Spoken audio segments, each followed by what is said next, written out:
Have you ever wondered what really happens in the first moments after death? If you could see through the veil that separates this world from the next, you would discover something that will shock you. There are souls that, even after leaving their physical bodies, remain trapped in a kind of limbo, unable to move on. And the most disturbing part? They don't even know they've died. In the next few minutes, I'm going to reveal secrets that have been guarded for millennia about the true destiny of human consciousness after death. Knowledge that can completely change your perspective on life, death, and what lies beyond. Get ready, because what you're about to discover will challenge everything you thought you knew about our existence. If you've made it this far, please leave a like and subscribe to the channel. This knowledge needs to reach more people. These revelations are not the result of speculation or fantasy. They come from the Akashic records as interpreted by Edgar Cayce, known as the Sleeping Prophet, the most documented psychic in modern history. For decades, in a deep trance, Cayce accessed dimensions of knowledge that conventional science still struggles to understand. The sacred texts of ancient traditions, from the Tibetan Book of the Dead to the lost Gnostic writings, all speak of this intermediate state of consciousness. But it was through Cayce's visions that we got the most precise and disturbing details about what really happens when the soul leaves the physical body. This isn't common knowledge. It's a synthesis of years of research into rarely accessed spiritual archives, combined with documented accounts of near-death experiences that confirm these ancient truths. Let me share with you the case of James, a 52-year-old man who died suddenly of a heart attack in his home in Ohio. According to Cayce's records, in the first moments after his transition, James continued to wander through the rooms of his house, desperately trying to get his wife, Margaret's, attention. Margaret was in the kitchen preparing dinner when she felt a familiar presence behind her. She turned around, but saw nothing. For weeks after the funeral, she reported strange sensations. Doors closing on their own, the scent of James's favorite cologne in the air, and the persistent feeling that someone was watching her as she slept. What Margaret didn't know is that James was there, trapped between two worlds. His consciousness remained so strongly tied to physical reality that he couldn't accept his new condition. He saw Margaret crying, tried to comfort her, but his hands passed right through her like mist. But James's case is not unique. There is also the account of Thomas, a 28-year-old who died in a car accident. Unlike James, Thomas didn't get stuck in his house. He found himself in a sort of cosmic waiting room, a hazy space where other confused souls wandered aimlessly, trapped by their own limiting beliefs about what death should be. But here is where the story gets truly fascinating and a little scary. Not all souls that leave the physical body can proceed immediately to the higher dimensions. Some get stuck in what ancient texts call the lower astral plane, an intermediate dimension between the physical world and the higher spiritual realms. Why does this happen? The answer will shock you. According to Cayce, there are three main factors that keep a soul trapped in this intermediate state. The first is intense emotional attachment to people or places on earth. The second is the denial of their own death souls, who simply refuse to accept that they are no longer alive. But the third factor is the most disturbing of all. Some souls get trapped due to rigid religious beliefs that limit their ability to accept the true nature of death. They wait for a judgment that never comes, or for a resurrection that won't happen the way they imagined. Imagine for a moment, you die and wake up in a place that looks nothing like the heaven or hell you expected. There are no angels with harps, no eternal fire, just a gray, misty space where you can see others like you, equally confused and lost. But there's more, so much more. The truth about how these souls finally find their way to the light is even more extraordinary than you can imagine. Pause for a moment and imagine the most terrifying scene you can conceive. You wake up after what seemed like just a brief blackout, but something is fundamentally wrong. You scream the names of your children, your spouse, anyone you love, but no one hears you. Your hands pass through the objects you try to touch. You are there, conscious, alive in your own perception, but completely invisible to the world you know. This is the torment experienced by thousands of souls who cannot accept their transition. Like Sarah, a mother of 3 who died in a household accident. For months after her physical death, she remained in the house where she raised her family, watching her children grow up without her physical presence. She saw their tears at bedtime, felt the deep pain in their little hearts, but she couldn't comfort them the way she always had. Sarah's anguish intensified every time her children asked their father, "Where's Mommy? Why isn't she coming back?" She would scream, "I'm right here! I'm right here!" But her words were lost in the void between worlds. This is the cruel reality that many of us unconsciously fear, the possibility of leaving our loved ones without being able to say a proper goodbye. But there is something even more universal in this experience, the fear of the unknown. How many times have you laid in bed at night and wondered what really happens when our last breath fades away? This primordial fear is etched into the human soul since the dawn of time, and it's precisely this fear that keeps so many souls trapped in a post-death limbo. When Edgar Cayce described the lower astral plane, his words painted a scene that defied imagination. He spoke of a dense atmosphere, as if the air itself were made of unresolved thoughts and crystallized emotions. The light in this realm doesn't come from the sun we know, but from a diffuse, strange glow, like what you see when you wake up in the middle of a vivid dream, and you're not yet sure if you're awake or asleep. The sounds in this intermediate space are peculiar distorted echoes of earthly conversations that arrive like fragmented whispers. Imagine hearing your mother's voice calling your name, but when you turn to find her, there are only shadows dancing at the edge of your perception. It's like being inside a watercolor painting that never quite dries, where the colors bleed into one another, creating undefined shapes. Souls trapped in this state describe the sensation as being submerged in warm, thick water. You can move, but every movement requires tremendous effort. Your thoughts echo back to you, amplified, creating a mental cacophony that makes it hard to distinguish between real memories and projections of fear. But perhaps the most accurate metaphor is this. Imagine you are a river that has always flowed towards the ocean, but suddenly you hit a dam. The water pools, creating a lake where there should be movement. You are still water. You still have the essence of the river, but you have lost your fundamental purpose, the movement toward the infinite vastness.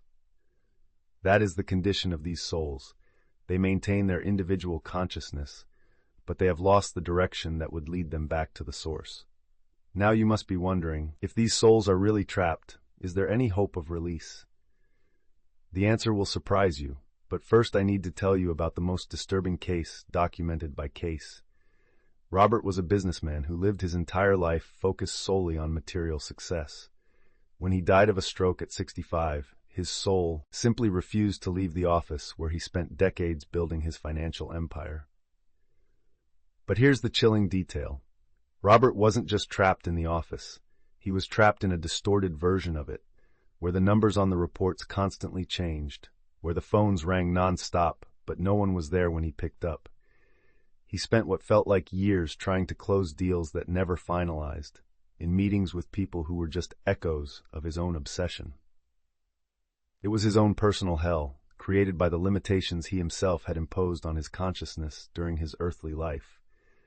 But then something extraordinary happened. A golden light began to appear on the wall of his ghostly office.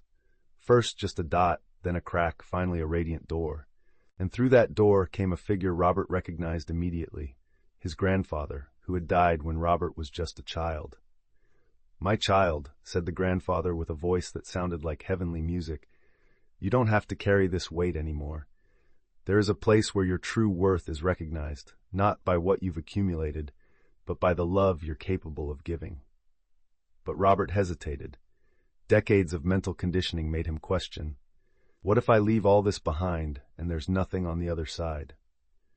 That is the question that terrifies so many trapped souls, the fear that abandoning the known, even if it's suffering, might lead them to an absolute void. And this is where we reach the crucial moment of our revelation. Have you ever had those vivid dreams about someone who has died? Those nightly encounters so real that you woke up with tears in your eyes, feeling like you actually talked to that person. Or maybe you've walked through the house and felt a familiar presence, a known scent floating in the air, or the unmistakable feeling that someone is watching you with love. Let me tell you something that will reassure you. You're not imagining things. You're not losing your mind as some people might have suggested. What you've experienced are real manifestations of souls that still maintain deep connections to this earthly plane. According to Cayce's records, there is a spiritual scientific explanation for these phenomena. When someone we love deeply makes the transition but gets stuck on the lower astral plane, they retain the ability to communicate with us through specific vibrational frequencies. Our subconscious, especially during sleep, acts as a natural receiver for these communications. Think about this. Have you ever noticed how some people seem to just know when something happens to their loved ones, even when they're far away? Like mothers who wake up in the middle of the night knowing something is wrong with their children? This isn't a coincidence. It's evidence that there are channels of communication between consciousnesses that transcend physical space. Maria, a 45-year-old nurse, shared an experience with me that completely changed her perspective on death. 3 months after her father passed away, she started having recurring dreams where he would appear sitting on the porch of her childhood home, always with the same worried expression.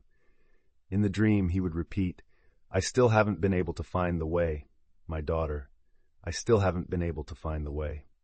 Initially, Maria attributed these dreams to her grieving process, but when she started researching post-death communication, she discovered that many people report similar experiences, loved ones appearing in dreams expressing confusion, fear, or a sense of being lost. What's most fascinating is that these experiences follow specific patterns. Souls trapped on the lower astral plane often try to communicate 3 main things. First, that they are okay but confused. Second, that they miss the physical connection with their loved ones.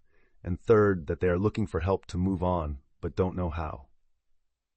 You've probably heard of haunted houses, right? But the truth is much more touching than terrifying. Most of these phenomena don't involve evil spirits or demonic entities. They are simply human souls who got stuck between worlds, desperately trying to communicate their condition. I remember the case of Helena, a retired teacher whose husband died of cancer after 40 years of marriage. In the months following his death, Helena began to experience strange phenomena at home, lights that would flicker in specific patterns, the radio that would turn on by itself, always to the same station they used to listen to together, and the constant feeling that someone was sitting in his favorite armchair. Instead of feeling scared, Helena felt comfort. She started talking to the presence, saying things like, "I know you're here, honey. I feel you. But you need to move on. You need to find the light." And do you know what happened? Gradually, the phenomena subsided, until one night Helena had a final dream where her husband appeared radiant, thanking her for her help and saying goodbye with a serene smile. This leads us to a profound truth. We, those of us still incarnated, have a crucial role in helping these trapped souls find their way. Our prayers, our love, our willingness to let go are not just symbolic gestures. They are powerful spiritual acts that can literally light the way for a lost soul. Remember, if you're watching this video, it's not by chance. There's a reason this information has reached you at this specific moment in your spiritual journey. Maybe you've lost someone recently, or maybe you're seeking a deeper understanding of the purpose of human existence. Consider for a moment how many people around you could benefit from this knowledge. How many of your friends have lost loved ones and still carry guilt, fear, or confusion about what happened to those souls? How many families do you know who could find peace knowing there's a spiritual explanation for the strange phenomena they experienced after a loss? This channel exists to share these ancient teachings in a way that can be understood and applied in our modern reality. Each video is a piece of the cosmic puzzle, revealing aspects of existence that have been deliberately obscured or forgotten over the centuries. Our collective journey of spiritual awakening depends on each of us taking responsibility for sharing the knowledge we receive. When you subscribe to this channel, you're not just following a content creator, you're joining a community of truth seekers, people who recognize that there is so much more to existence than what our 5 senses can perceive. And here's something you need to understand. Spiritual knowledge isn't meant to be selfishly hoarded. It's like a flame that only grows when it's shared. Each person who awakens to these truths becomes a beacon of light for other souls still navigating the darkness of spiritual ignorance. Think about it. If you had a cure for a terrible disease, would you keep it to yourself? Of course not. You would share it with everyone who needed it. The same principle applies to spiritual knowledge. These revelations about the nature of post-death consciousness are a cure for the fear of death, for the anguish of grief, for the sense of spiritual disconnection that torments millions of people. When you share this video, leave your like or comment with your own experience. You're not just interacting with content. You are actively participating in raising the collective consciousness of humanity. You are helping to create a spiritual support network that can literally save souls, both those trapped between worlds and those still incarnated but lost in their own mental prisons. Now that you know the truth about what happens to souls after death, your responsibility has grown exponentially. You can no longer live in ignorance, pretending that death is just the end of consciousness, or that there's nothing we can do to help those who have departed. Every time you feel a familiar presence, every time a loved one appears in your dreams, every time you experience one of these unexplained phenomena, remember what you learned today. Don't be afraid. Be compassionate. Don't ignore it. Interact with love. Don't despair. Offer spiritual help. Death isn't a wall that definitively separates the worlds. It's a door that can be crossed in both directions through elevated consciousness. When you understand this, your own relationship with mortality is transformed. You stop seeing death as a terrifying end and start to see it as a natural transition, a transformation that can be navigated with wisdom and grace. But this is only the first layer of a much deeper mystery. In upcoming videos, I'll reveal how some souls manage to communicate directly with the living, how to recognize the differences between genuine communication and psychological projection, and most importantly, how you can develop your own interdimensional communication skills. We will also explore the most extraordinary cases documented by Cayce, souls who voluntarily return to the physical plane to fulfill specific missions, the existence of spirit guides who work actively to rescue trapped souls, and the specific protocols you can use to help a loved one who might be stuck between worlds. There is an entire universe of spiritual knowledge waiting to be revealed, truths that can transform not only your understanding of death, but your entire experience of life. Secrets that have been guarded for millennia, but are now being made available to those who are ready to receive them. If you feel there's still much to learn, if you recognize a deep thirst in your soul for true understanding, then our journey is just beginning. In the next videos, we will dive even deeper into the mysteries of consciousness, exploring dimensions of existence that will expand your perception of reality in ways you can't even imagine yet. Comment below. Have you ever had experiences with deceased loved ones? Feel free to share your stories. They might help others who are going through similar situations. And don't forget to turn on the notification bell, because what's coming next will challenge everything you think you know about the nature of the human soul.